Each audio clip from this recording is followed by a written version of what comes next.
porque es imposible que los que una vez fueron iluminados, 1, gustaron el don celestial, 2, fueron hechos partícipes del Espíritu Santo, 3, asimismo gustaron de la buena palabra de Dios, 4, y de los poderes del siglo venidero, 5.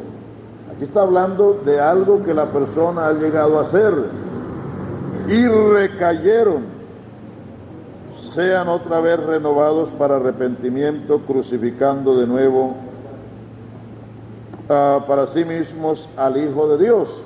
Está hablando de lo que la persona fue, y al caer es imposible que recobre, pero note que está hablando del mismo pecado, porque el ejemplo que sigue dice que la tierra que bebe muchas veces el agua y produce hierba provechosa, dice, es bendecida por el que la labra. Dice, mi terrenito es una bendición porque da una buena cosecha. Dice, pero el que siembra y el agua le cae y no produce sino espinas y abrojos, dice, está cercana de ser maldecida. Es decir, que si ellos, habiendo recibido todas estas cosas y la bendición de Dios, y el fruto que producían era regresarse al judaísmo,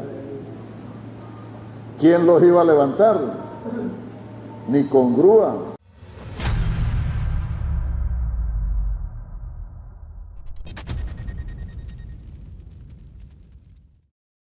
¿Cuál se hace para prueba de vuestra fe?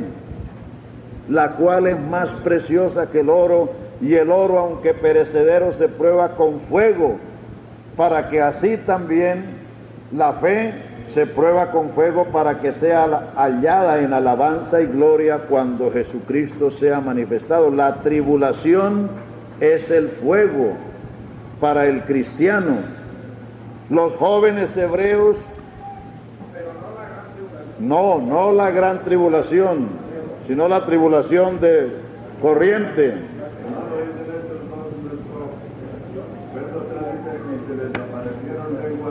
Pero vamos por parte, hermano.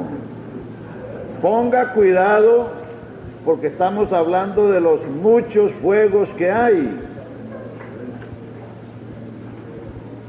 Entonces, ¿cuál es el fuego de que Pedro habla, que es para probar la fe, como el fuego prueba el oro? La tribulación.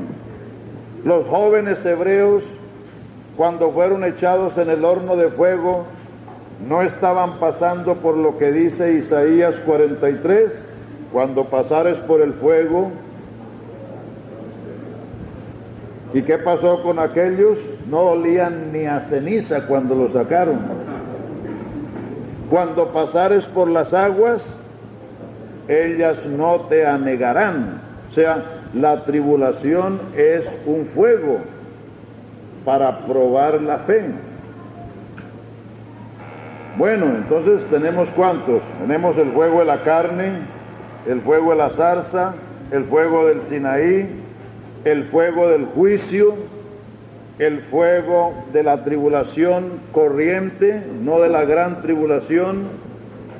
Tenemos el fuego de Pentecostés, se les aparecieron lenguas repartidas como, no eran fuego, sino como de fuego. Como de fuego, que es otra cosa. Entonces, ¿cuál otro fuego? El de la gran tribulación es para los impíos, no para la iglesia. Entonces, según el fuego que usted encuentre en la Biblia, tiene que buscar a qué fuego se refiere. Y nosotros hemos sido bautizados con el Espíritu Santo, y de cuando en cuando con fuego. ¿O no ha pasado por tribulación? De cuando en cuando habrá que pasar por ese. Note usted que en Hebreos dice, la doctrina de bautismos, plural, ¿lo ha leído? Hebreos 6. la doctrina de bautismos. ¿Será que hay varios bautismos? No, es que el cristiano pasa por varios bautismos. Bautismo en agua, en el nombre de Jesús. Bautismo de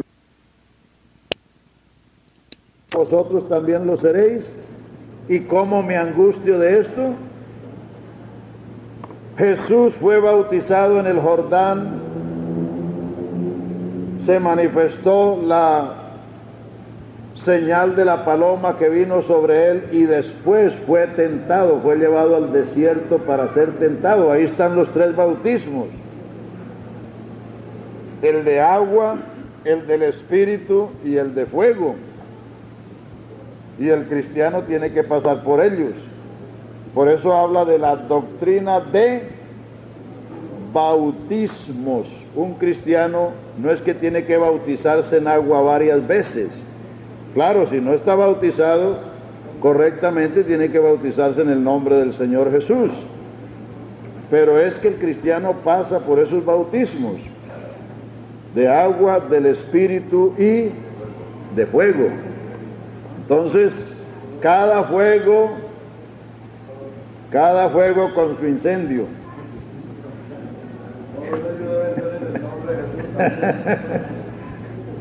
Cada fuego con su incendio. A ver, ¿todavía está trancado?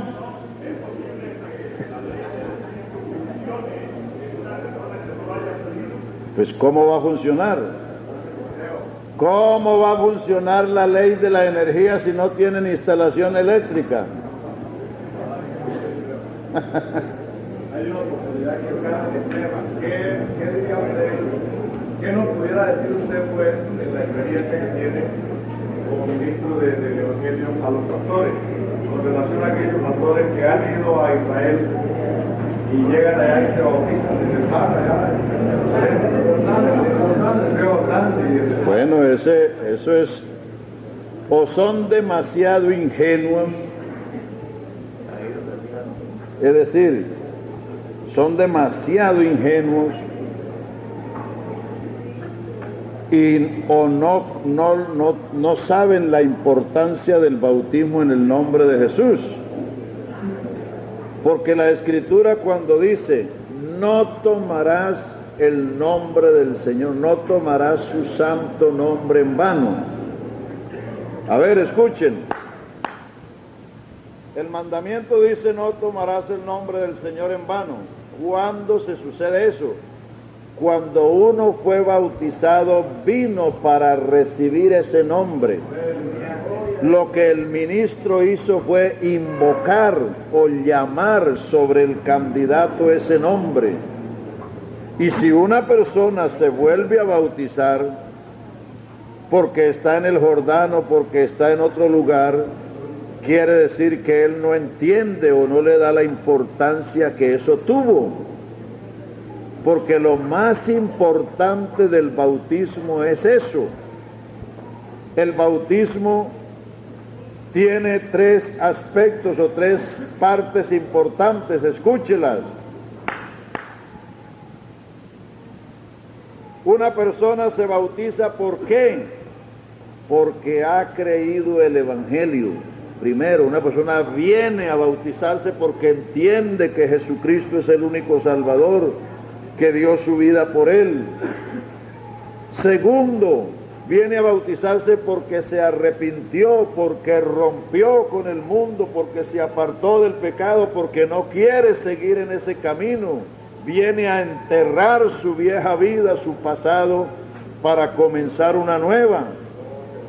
Y lo tercero es que el ministro llama, invoca sobre esa persona el nombre del Señor.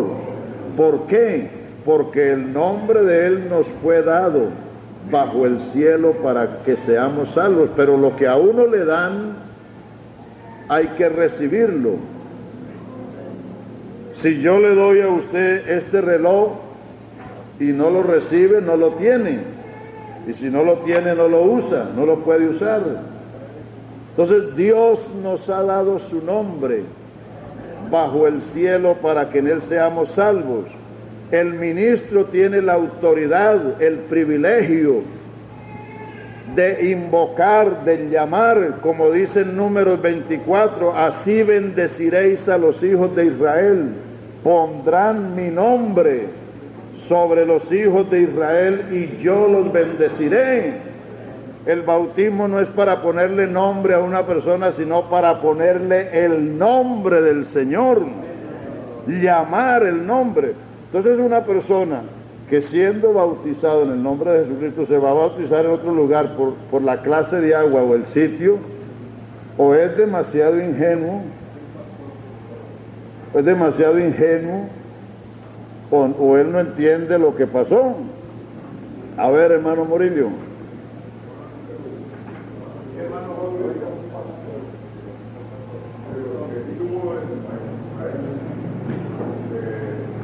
Bien. Claro.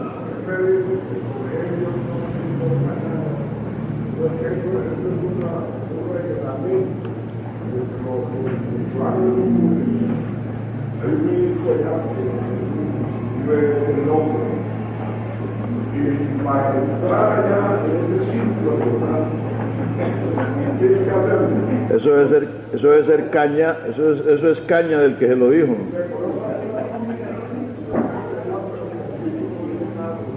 No. A ver, hermano. Un momentico. Que está surgiendo, yo no sé hasta dónde la cosa haya llegado, pero por lo menos a un momento de así, a manera de comentario, decir que era realmente razonable, no hice ningún comentario, quiero hacerlo aquí, sobre que esa misión de profesional para Cristo, Sí. ellos enseñan, Cruzada. aquí en Colombia enseñan, A llevarse a la gente a bautizarla allá. Exacto. entonces sería bueno que usted Bien. hiciera un comentario. Ya. Sigue, hermano. Hermano, yo quisiera hacer una aclaración respecto a Romanos 8, porque me suena, o sea, lo que el hermano explica, realmente yo personalmente cometí el error de predicar, entonces no lo he entendido. El hermano dice que lo que menciona San Pablo aquí no es el Espíritu Santo, Sino el Espíritu de Cristo. No, señor. Es el mismo Espíritu, pero cada título tiene una función diferente. Espíritu de gracia, Espíritu de Cristo, Espíritu consolador, Espíritu de gloria, Espíritu de poder. Es el mismo Espíritu, pero cada título está señalando una función específica. Entonces, el Espíritu de Cristo es el Espíritu que se porta como cristiano. Exacto. San Pablo continúa diciendo, dice, pero si Cristo está en nosotros, el cuerpo en verdad está muerto a causa del pecado, mas el Espíritu vive a causa de la justicia. Así que y si el Espíritu de aquel que levantó de los muertos a Jesús mora en vosotros, y el que levantó de los muertos a Cristo Jesús vivificará también nuestros cuerpos mortales Por su Espíritu, que por mora en vosotros. Así que, hermanos, de somos no a la carne, para que vivamos conforme a la carne. Sino Si conforme. vivís conforme a la carne moriréis, mas si por el Espíritu así por las obras de la carne viviréis. Porque todos los que son guiados por el Espíritu de Dios, estos son hijos de Dios. Pues no habéis recibido el espíritu de esclavitud para estar otra vez en temor, sino que habéis recibido el espíritu de adopción, por el cual clamamos Abba, Padre. El Espíritu mismo da testimonio a nuestro espíritu de que somos hijos de Dios. Está hablando de todo lo que el Espíritu hace en el creyente, el proceso, el desenvolvimiento y la conducta del cristiano. Vea, para llegar a Romanos 8, el bautismo del Espíritu Santo es una obra del pasado, una experiencia del pasado, porque Romanos 8 es el plano espiritual, el nivel espiritual a que una persona debe llegar. Entonces, el bautismo está atrás. O sea que Lógico, lógico. Entonces, pero aquí no está hablando del bautismo del Espíritu, sino del Espíritu de Cristo, la conducta. Haya en vosotros el sentir que hubo en Cristo. El que es de Cristo debe andar. Exacto, lo que dice que uno es de Cristo es su comportamiento. Entonces, una persona que vive cascarrabia, que vive arrevolverado, que vive arrebatado, que vive, pues cómo va a hablar de que él es de Cristo, de que él tiene la unción de esto y de lo otro, si el testimonio está diciendo lo contrario, está diciendo que procede conforme a la carne. Un momentico, hermanos. A ver, ¿de qué iba a decir usted? A ver.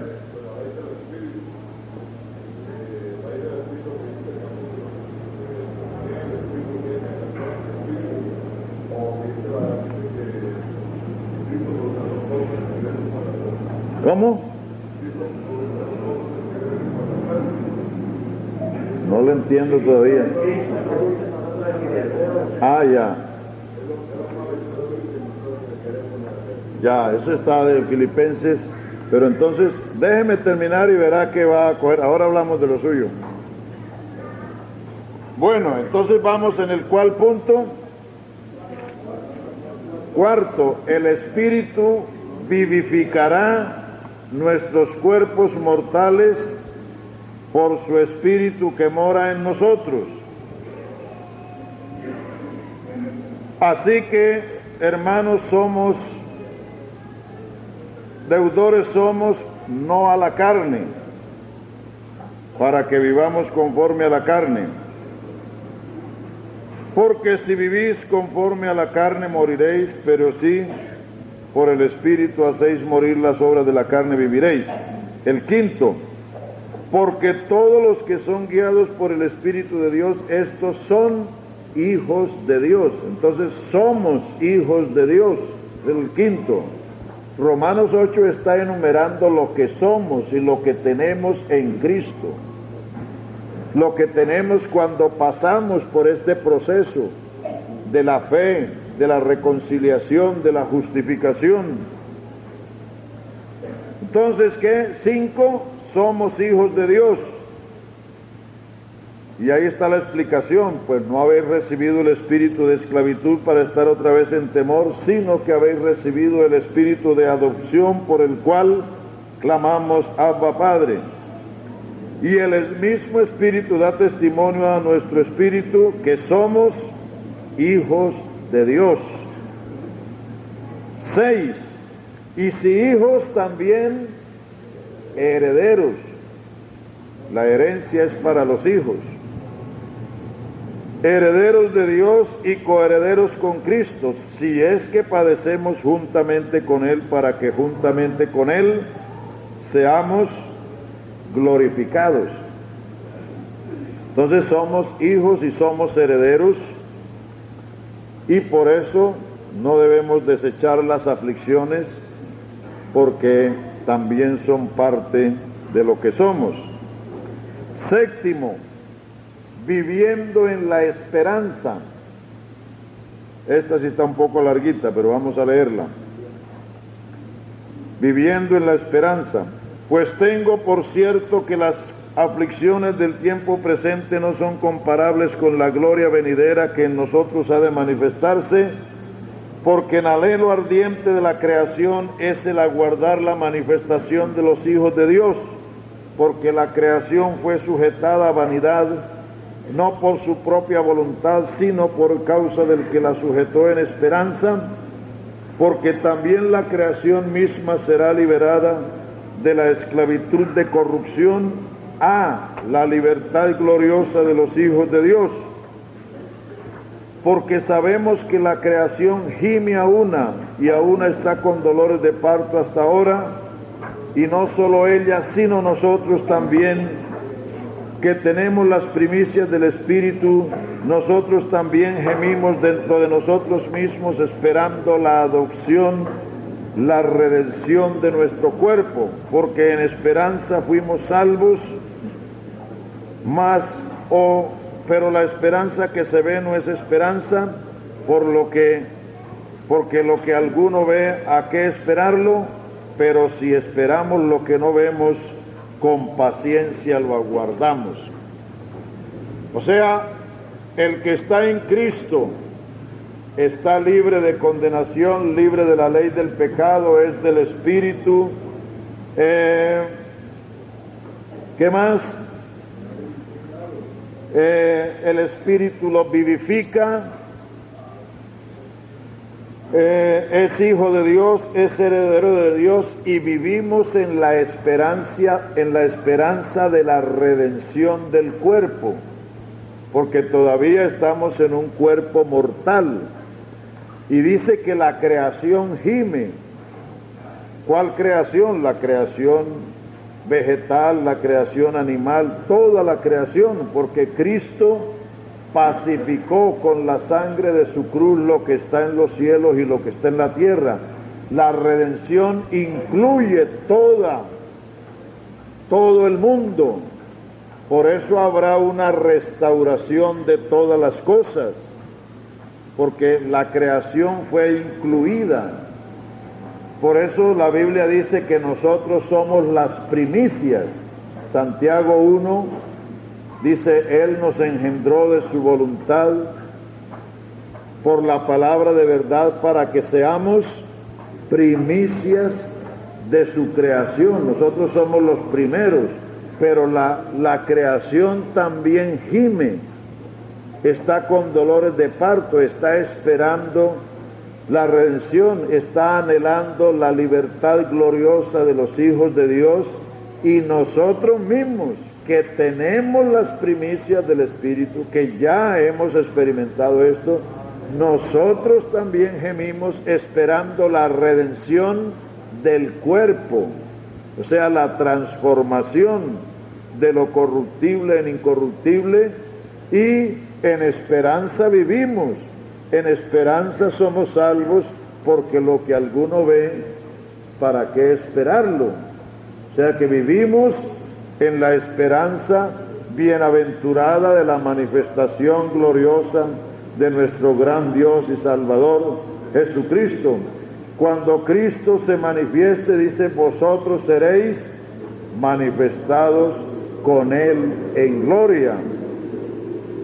Y además dice, de igual manera el Espíritu ayuda nuestra debilidad, porque qué hemos de pedir como conviene no lo sabemos, pero el Espíritu intercede por nosotros con gemidos indecibles, porque Él conoce la voluntad de Dios y la necesidad de los santos. Él escudriña los corazones, es decir, ahí tenemos 7 cosas que vivimos, que poseemos, que somos, que tenemos. Y la octava es la seguridad cristiana. 8, la seguridad cristiana. Aleluya. La seguridad está desde el verso 28 hasta el final. Vamos a ver en qué estriba, en qué se apoya, en qué se fundamenta la seguridad de un hijo de Dios. Y esto es muy importante porque debemos vivir seguros. Y sabemos que a los que aman a Dios todas las cosas les ayudan a bien. Esto es, a los que conforme a su propósito son llamados, porque los que antes conoció, también los predestinó para que fuesen hechos conforme a la imagen de su Hijo, para que Él sea el primogénito entre muchos hermanos. Y a los que predestinó, a estos también llamó, y a los que llamó, a estos también justificó, y a los que justificó, a estos también glorificó, ¿Y qué diremos a esto? Si Dios por nosotros, ¿quién contra nosotros? ¿En qué fundamenta Pablo la seguridad? En el plan de Dios. La seguridad de uno no está en lo que uno confíe. Yo no espero llegar a la meta porque soy Eliseo Duarte, sino porque estoy metido aquí en este plan y por eso sé que voy a llegar. No porque yo confíe en mí mismo, porque confiar en uno en sí mismo es lo peor que puede hacer. ¿En qué estribaba la seguridad de Pablo? Hagamos la comparación entre Pedro y Pablo. Pedro dijo, si todos se escandalizan, yo no. Si todos te niegan, yo no. El yo. Heriré al pastor y las ovejas irán dispersas. Si todos te dejan, yo, mi alma pondré por ti. El yo. Por eso Pedro pasó por esa amarga experiencia, porque Pedro estaba confiando en Pedro. Y ay de nosotros si confiamos en nosotros mismos. Nosotros somos la circuncisión, los que servimos en espíritu a Dios, no teniendo confianza en la carne. El día que usted se confíe en ese tigre que tiene adentro,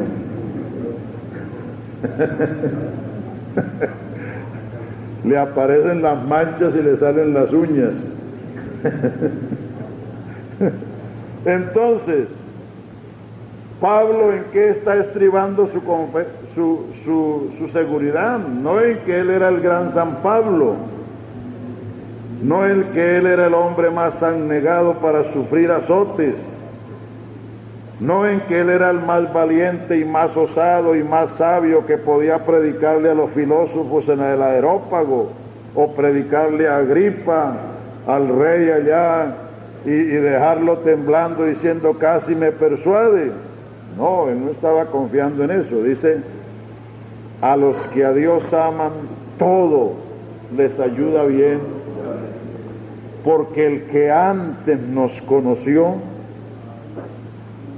el que nos conoció antes de la fundación del mundo, nos predestinó, y el que nos predestinó nos llamó, y el que nos llamó nos justificó, y el que nos justificó nos glorificó. Fíjense que Pablo está contando la glorificación como un hecho sin que todavía se haya sucedido. Entonces dice Pablo, ¿y qué diremos a esto? Si Dios por nosotros, es decir, si Dios ha hecho todo esto por nosotros, hermanos, ¿quién nos podrá apartar? Hermanos, si Dios a lo largo de 6,000 años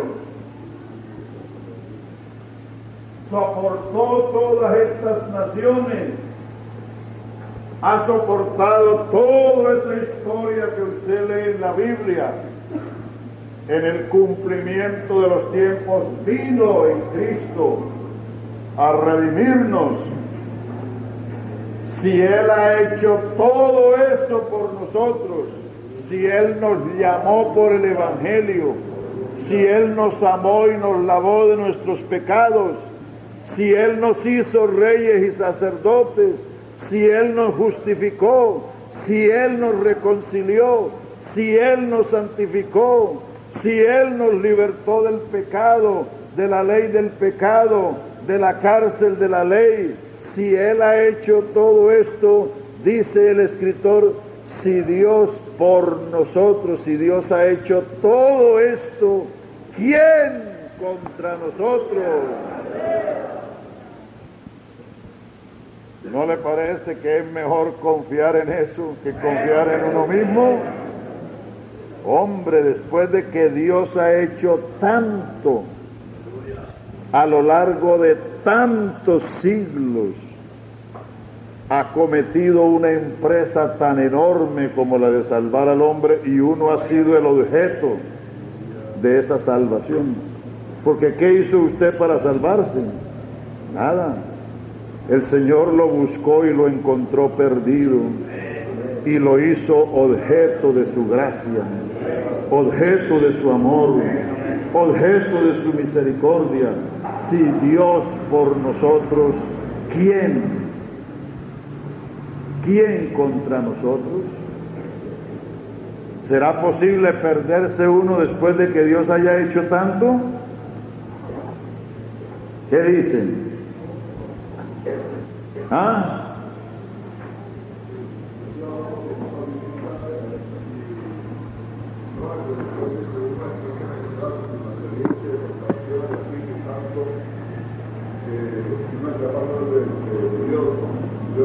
¿Se podía qué? Ah.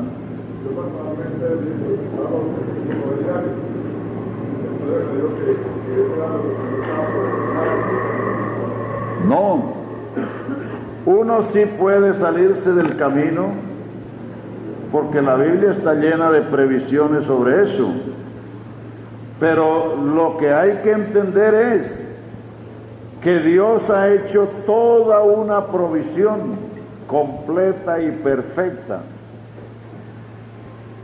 Entonces, si uno puede desestimar,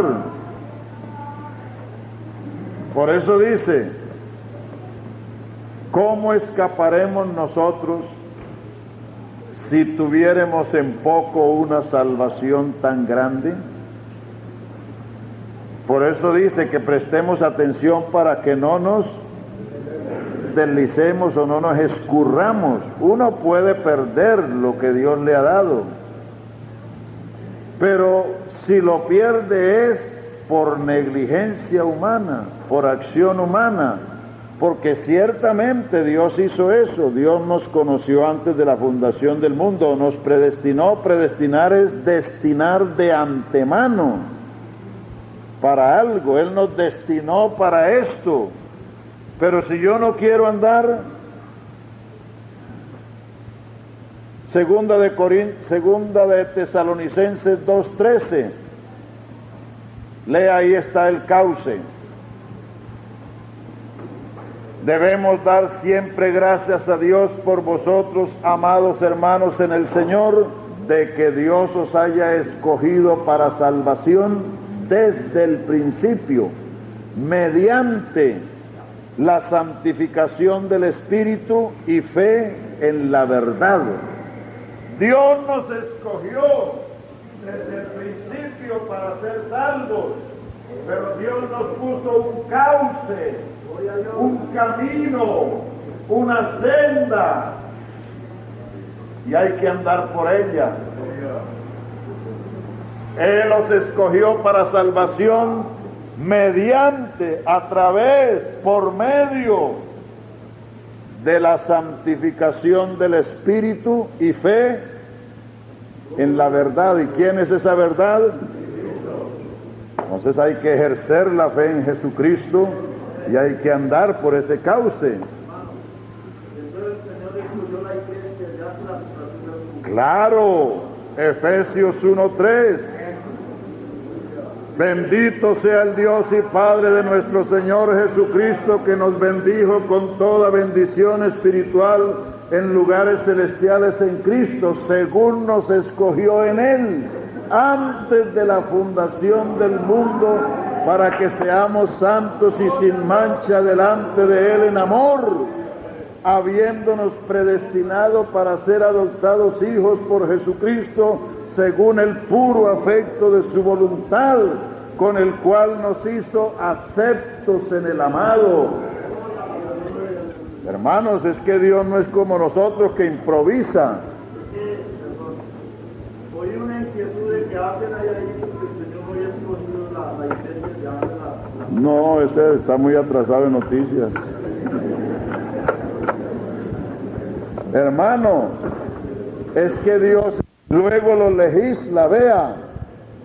Vea las obras, escuche, las obras que hace un gobierno, ¿cómo se hacen? obras importantes. Primero es una idea en la mente de un líder cívico, de un alcalde, de un gobernador. Luego hacen un plan y lo llevan a la asamblea o al consejo y lo legislan y lo aprueban.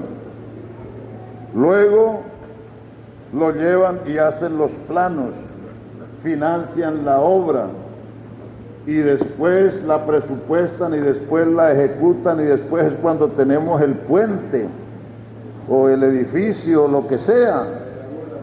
Entonces Dios planeó antes de la fundación del mundo. Dios ordenó, el Cordero de Dios fue ordenado antes de la fundación del mundo. ¿Me está escuchando? El Cordero de Dios, el remedio fue provisto y previsto antes del pecado. El Cordero de Dios fue ordenado antes de la fundación del mundo, pero manifestado en los postreros tiempos por amor de vosotros. Es que si Dios no conociera el fin desde el principio, no sería Dios. Es que Él no es como nosotros. Uno tiene que recurrir a recursos, es decir, tiene que inventarse una cosa porque la otra le salió mal, pero eso es uno, porque uno es finito, uno es mortal, pero Dios conoce el fin desde el principio, lo conoce todo, y Él previó y proveyó. Dios planeó, Dios ordenó, Dios legisló, y Él es el ejecutor de la obra. Por eso Él es el todo, y por eso en Él estáis completos. ¡Aleluya! Bueno.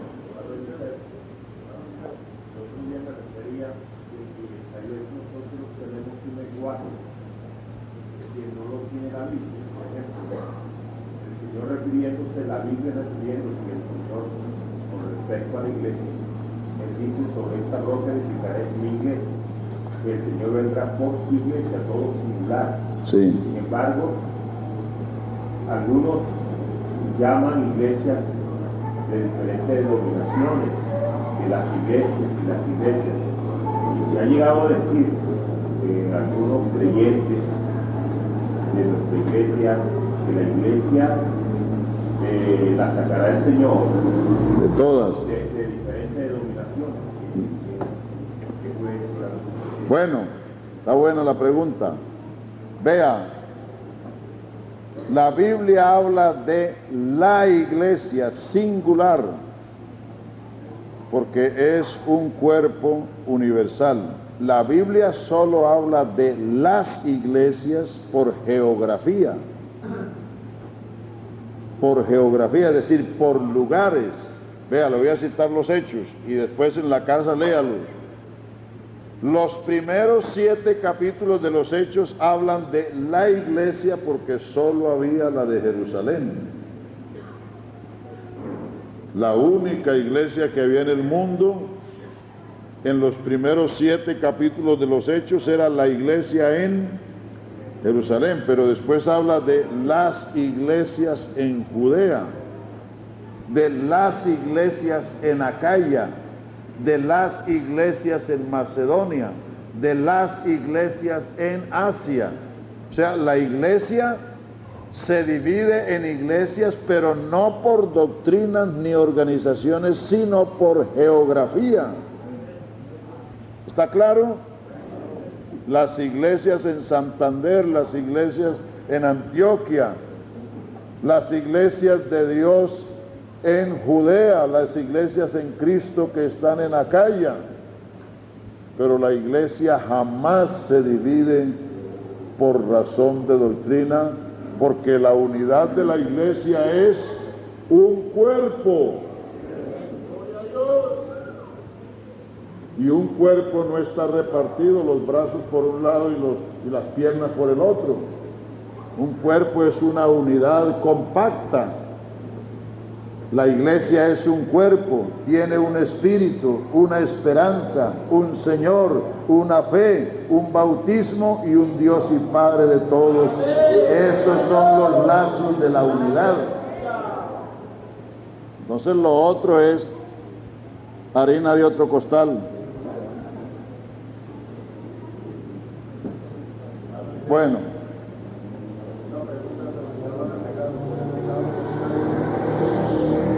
¿Pecado de qué?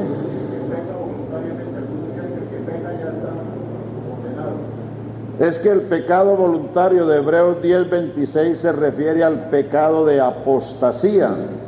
El contexto lo dice. El que habiendo recibido el conocimiento de la verdad, a ver cómo lo dice, a ver, no, 6:4 no, 10:26.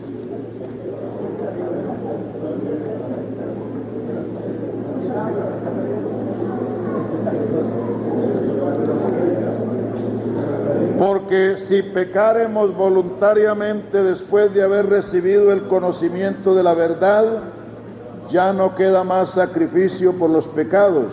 ¿Pero de cuáles? Ve, ahí sigue. Sino una horrenda expectación de juicio y de hervor de fuego que ha de devorar a los adversarios. Ahí viene la comparación. El que viola la ley de Moisés por el testimonio de 2 o 3 testigos muere irrevisiblemente. ¿Cuánto mayor castigo pensáis que merecerá el que pisoteare al Hijo de Dios? Tuviere por inmunda la sangre del pacto en la cual fue santificado e hiciere afrenta al Espíritu de gracia. A esa clase de pecado se refiere, que es la apostasía, y es a lo que los hebreos estaban expuestos a caer porque querían volverse al judaísmo. Ese era el pecado. Entonces les dice, pero de vosotros esperamos mejores cosas. De manera que eso no se estaba refiriendo a borrachera o a aquel que le pegó a la mujer o al que se enamoró de la vecina o otras cosas así, sino al pecado de apostasía, el que menosprecia al Hijo de Dios y tiene por inmunda la sangre, es decir, el que se quiere ir a justificar por otros medios. ¿Quién lo salvará si el único remedio es Jesucristo? Pero cualquiera que ha pecado en algún sentido y reconoce que Jesucristo es el remedio y viene a Él, tiene remedio. A ver, ¿cuál? Sí, ahí está hablando de lo mismo, pero en otro sentido, porque ahí está enumerando los que no pueden ser restaurados, pero está hablando de personas que alcanzaron un nivel, dice porque es imposible que los que una vez fueron iluminados, vamos a leerlo, pero ya dije cuál es ese pecado, ese es otro. Es que, hermanos, el texto hay que interpretarlo a la luz del contexto, así como hablamos de los fuegos, que uno es el de 1 Corintios 7 y otro el de Mateo 3 y otro el de Éxodo 3 y otro el de Daniel 4, en fin. Entonces, el pecado que está señalando Juan es el pecado de muerte. No, usted está hablando de otra cosa, hermano. Entonces, estamos hablando del pecado voluntario, que no hay más sacrificio por él. ¿Cuál es? A ver, apostasía. El que menosprecia al Hijo de Dios, ¿quién lo va a salvar? Por Dios.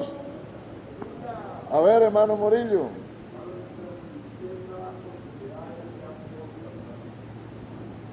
lo que ya usted dijo.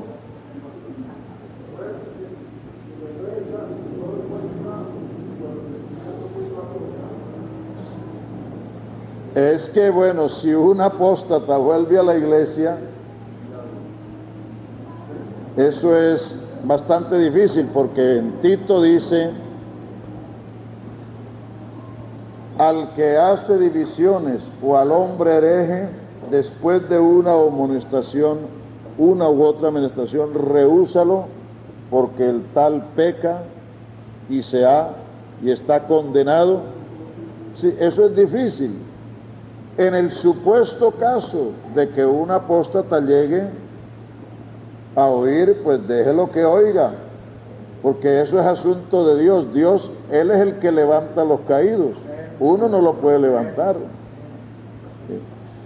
Pero esos son casos, es decir, esos son casos que por lo menos yo no he visto ninguno. Yo he visto personas que han caído en pecados terribles y han vuelto a la iglesia y se han reconciliado y han organizado su vida. Aquí en Bucaramanga hay uno que fue creyente allá en Antioquia y hizo por allá hasta para vender, y aquí vino y estuvo como 3 años mientras que yo estuve aquí, y aquí estuvo dando buen testimonio, aquí arregló su vida y todo. Pero son personas que han cometido otro tipo de pecados. Es que la apostasía, para la apostasía no hay remedio, porque es que el apóstata es el que rechaza lo que Dios le ha provisto, y si él rechaza eso, y eso es lo que nosotros ofrecemos, ¿qué le podemos dar? Es imposible. Bueno, vamos a terminar con Romanos 8. A ver si mañana podemos hablarle a las hermanas, aunque también le hemos estado hablando a ellas estos días, ¿no?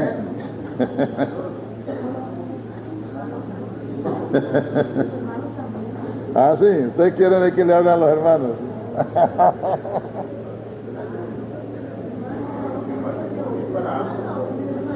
Las hermanas, eso me dijeron a mí, yo no sé.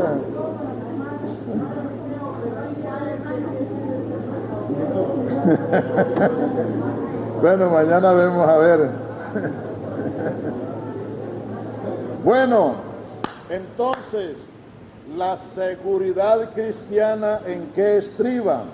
En el plan de Dios. ¿Estamos seguros? Yo estoy seguro,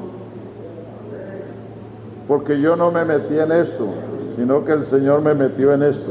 Él fue el que me llamó y me salvó. Y por eso uno puede estar seguro que ni si lo sacan de la iglesia y si le hacen lo que hace, uno se va a perder, porque uno está en Cristo. Es decir, si a mí me sacaran de la iglesia, me volvería para acá, porque yo sé en lo que estoy y sé por qué estoy aquí. Uno no está en esto porque a uno le pareció esto como algo para ganarse la vida. No, no está aquí porque el Señor lo llamó. No me elegisteis vosotros a mí, yo los elegí y yo los puse para que lleven fruto y para que vuestro fruto permanezca, para que todo lo que pidieres al Padre en mi nombre, Él os lo dé. Si usted predica, hermano, con esa seguridad de que usted está ya predicando porque Jesucristo lo llamó y lo mandó y lo puso, hermano, eso le da peso a su predicación, eso le da fuerza. Aleluya. Pero si usted piensa que está predicando allá porque como que allá es más bueno que donde estaba, o que quizás allá lo quieren más que en otra parte que no lo querían tanto, no, eso son cosas que no tienen, eso son consecuencias, esos son resultados. Uno está en esto porque el Señor lo llamó. y uno predica porque ama al Señor, porque ama la causa, uno no está predicando por la comida. Gracias a Dios porque Dios suple todo. Él es el mejor patrono que hay, Él paga mejor que nadie, Él da, pero uno no debe estar en esto por la comida. No, no predica porque uno entiende lo que Dios ha hecho y lo que Dios lo ha mandado a uno hacer. Bueno, entonces, ¿qué diremos a esto? Si Dios por nosotros, ¿quién contra nosotros? No es que no va a haber quien se levante, eso sobrará. ¿Quién acusará a los escogidos de Dios? El diablo es el acusador de los hermanos que los acusa delante de Dios día y noche. Dice Apocalipsis 10 o 11, 10, 12 por ahí. El diablo que los acusaba delante de Dios día y noche fue lanzado, y ellos le han vencido por la sangre del Cordero y por la palabra de su testimonio. Es decir, ellos no se han dejado apabullar del diablo porque saben que el que murió por ellos fue Cristo. Aleluya. ¿Quién acusará a los escogidos de Dios? No, el que no escatimó ni a su propio Hijo, sino que lo entregó por todos nosotros, ¿cómo no nos dará todas las cosas con Él? Por eso, hermanos, no hay que correr tras las cosas, no hay que andar codiciando, no hay que andar envidiándole a nadie nada. Porque si Dios no escatimó a su Hijo para entregarlo por nosotros, ¿cómo no nos dará con Él todo lo que uno vaya necesitando? Si uno va a necesitar casa, si uno va a necesitar muebles, si uno va a necesitar carros, si uno va a necesitar lo que sea, pues Dios lo va a dar todo, porque si Él no escatimó a su Hijo, ¿cómo no nos dará con Él todas las cosas? Pero no hay que andar atrás de las cosas, sino siguiendo al dador de ellas. Aleluya. ¿Quién es el que acusará a los escogidos de Dios? Ya lo dijimos, el diablo es el acusador, pero Dios es el que justifica. El diablo pierde su tiempo acusando a un hijo de Dios, porque el que lo ha justificado es el Señor del universo.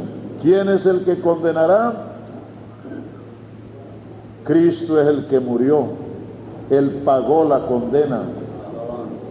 ¿Quién nos condenará? ¿Quién nos acusará? ¿Quién nos condenará? Cristo pagó, Dios nos justificó. Cristo resucitó, está a la diestra de Dios, intercede por nosotros. Es decir, con un Salvador como este, que nos tuvo en cuenta desde antes del comienzo de la humanidad, que en el cumplimiento de los tiempos vino al mundo, que hizo la redención, pagó el precio, pagó la condena, que nos llamó por el Evangelio y nos justificó por la fe, porque le creímos, Él nos justificó. Entonces, y este que nos justificó resucitó y se sentó a la diestra de la majestad en las alturas, y Él mismo es el que intercede por nosotros, Él mismo es el que está velando todos los días. Usted no está solo, usted no está abandonado. Él dijo, he aquí yo estoy. No diga yo estaré, porque así no dice la Biblia. Y eso cambia el sentido de la promesa. Yo estaré mañana o el año entrante. Pero Jesucristo no dijo yo estaré. Jesucristo dijo, he aquí yo estoy. Hay que citar la Biblia como ella dice, porque uno si la cita mal le cambia. el sentido de las promesas que el Señor hizo. Él está sentado en el trono del universo, velando, intercediendo por nosotros. Entonces, ¿quién nos separará? ¿Quién nos apartará del amor de Dios que es en Cristo Jesús? Tribulación, esa no falta. Angustia, también puede venir. Persecución, ya se está asomando por ahí. Hambre, por ahí pasamos algunas cosas, pero ahora no la tenemos. Desnudez, también se ha pasado por allí, puede ser que haya que pasar. Peligro o espada, todas estas cosas son posibles. Como está escrito, por causa de ti somos muertos todo el tiempo, somos contados como ovejas de matadero. Antes, en todas estas cosas, no antes en todas las cosas, sino en todas estas, porque está refiriéndose a la lista anterior. Antes en todas estas cosas somos más que vencedores, somos supervencedores por medio de aquel que nos amó. O sea que cuando venga la tribulación, la angustia, la persecución, el hambre, la desnudez, el peligro, la espada, es la oportunidad para comprobar la fidelidad de Dios. Es para comprobar que antes en todo esto podemos ser supervencedores por medio de aquel que nos amó. Entonces no hay que estar buscando solamente lo bonito, lo bueno y lo barato, ¿no? Lo fácil, sino que cuando estas cosas vienen, que también son parte del cristianismo, hay que creer entonces en estas promesas, que aunque seamos estimados como ovejas de matadero, antes en todas estas cosas somos más que vencedores por medio de aquel que nos amó. Y viene la conclusión, por lo cual, sí, por todo esto, estoy seguro que ni la muerte ni la vida, ni ángeles ni potestades, ni el presente ni el porvenir, ni ninguna cosa creada nos podrá separar del amor de Dios que es en Cristo Jesús, Señor nuestro. La seguridad, esas 8 cosas tenemos estando en Cristo. Capítulo 8 de Romanos es el plano espiritual, es el nivel a que todo cristiano debe aspirar a llegar. Romanos 8 es vivir y andar en el Espíritu, tener la carne dominada, vivir sin condenación, vivir venciendo la ley del pecado, vivir como hijos, como herederos, vivir con la nuca como la jirafa, esperando la venida del Señor.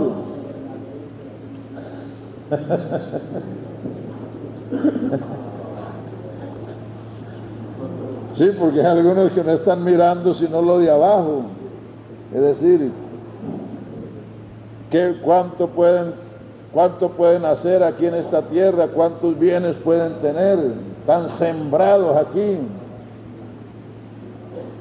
Ya quizás no tienen ni nuca, ¿no?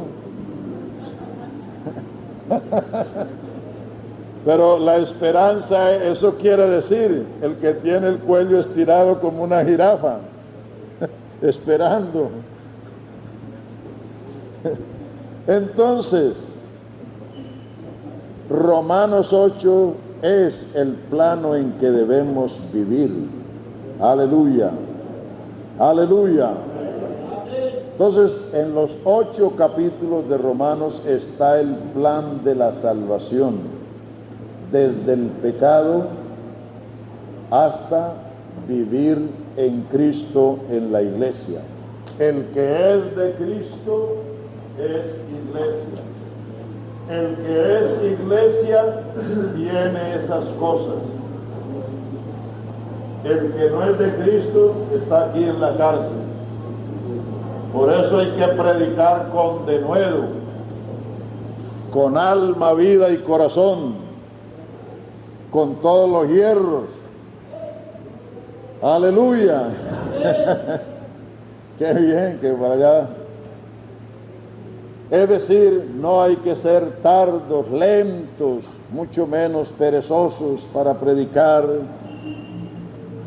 mirando las dificultades, los obstáculos de la vida. No, hermanos, es mejor ofrecer nuestra vida en servicio. Como dijo Pablo, si mi vida es derramada como una libación en servicio de vuestra fe, de eso estoy contento, dijo el apóstol Pablo. El que guarda su vida, la perderá, pero el que la pierde por causa de mí y del Evangelio, la ganará. Y si usted quiere tener fuerza y vigor, trabaje con ganas, porque la fuerza la da Dios según el trabajo. Dios no da fuerza para desperdiciar.